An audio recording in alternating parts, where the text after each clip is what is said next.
नमस्ते, कैसे हैं आप लोग। आप लोग फिर से जुड़ चुके थे लाल क्लासेज और हम आपको पढ़ाने जा रहे हैं क्लास 10th का संस्कृत का मंगलम पाठ पहला चैप्टर, जिसका ऑब्जेक्टिव हम आप लोग को पार्ट 1 और पार्ट 2 में बताया था कि ऑब्जेक्टिव क्लियर हम कर रहे हैं।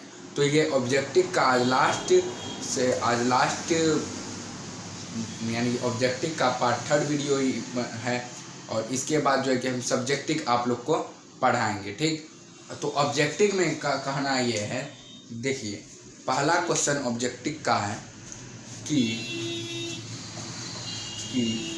सत्य लोक से विद्वान देव लोक जाते हैं। मतलब ये स्टार देके समझिए या फिर आप क्वेश्चन समझिए। ठीक है, तो ये जो है कि ये आप लोग का समझिए क्वेश्चन, ये जो 1 नंबर का पूछेगा तो ये इस प्रकार से पूछता है वहाँ पे यहाँ क्या है, सत्य लोक से विद्वान कहाँ जाते हैं, वहाँ ये पूछेगा। तो सत्य लोक से विद्वान देव लोक जाते हैं। और दूसरा क्वेश्चन पूछ देगा आपका इसी प्रकार से। तो यहाँ देखिए दूसरा है साधक मृत्यु को पार करते हैं। हम देखिए हम जो है कि ऑब्जेक्टिव जो है कि ऐसे भी लिखा सकते थे, साधक किसको पार करते हैं। तो हम जो है कि सीधा लिख बढ़िया से कर दिए हैं कि आप लोग को समझ में आए। साधक मृत्यु को पार करते हैं। साधक किसको पार करते हैं, मृत्यु को। ठीक, आप लोग को ये चीज़ जो है ना, ये चैप्टर से 5 या 10 ऑब्जेक्टिव रहता ही रहता है, आप कंठस्थ कर लीजिए। और अब जो है कि हम इसका अगले वीडियो में सब्जेक्टिव निकालेंगे। ठीक, तो अब हो गया। अब दूसरा क्या है, सत्य का मुख हिरण्मय पात्र से ढका हुआ है। वहाँ इस प्रकार से क्वेश्चन पूछ देता है कि बताइए सत्य का मुख किसका मुख सत्य, क्या है यहाँ पे क्वेश्चन, सत्य का मुख सत्य का मुख मुख्य हिरण्मय पात्र से ढका हुआ है। किसका मुख वहाँ पे यह पूछ रहा है, किसका मुख हिरण्मय पात्र से ढका हुआ है। तो आप लोग को बिना घबराए हुए आप लोग को लगा देना है सत्य का मुख हिरण्मय पात्र से ढका हुआ है। अब अगला क्वेश्चन में यह कह देगा, नदियाँ विद्वान अपना नाम और रूप छोड़कर परमात्मा को मिल जाते हैं। तो वहाँ ये पूछेगा विद्वान अपना नाम और रूप छोड़कर किसमें मिल जाते हैं। तो आप लोग को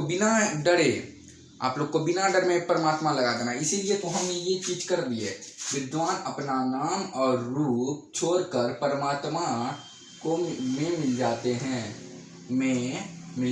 हैं। ये चीज हमने आपको बताया। और उसके बाद यहाँ क्या कह रहा है कि नदियाँ और समुद्र में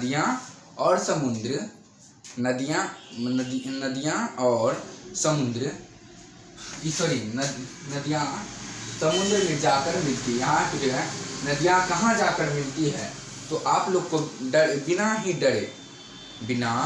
डरे आप लोग को सीधे बोल देना है समुद्र में जाके मिलती है। ठीक, और दूसरा ये बोल देगा आप लोग को कि बताइए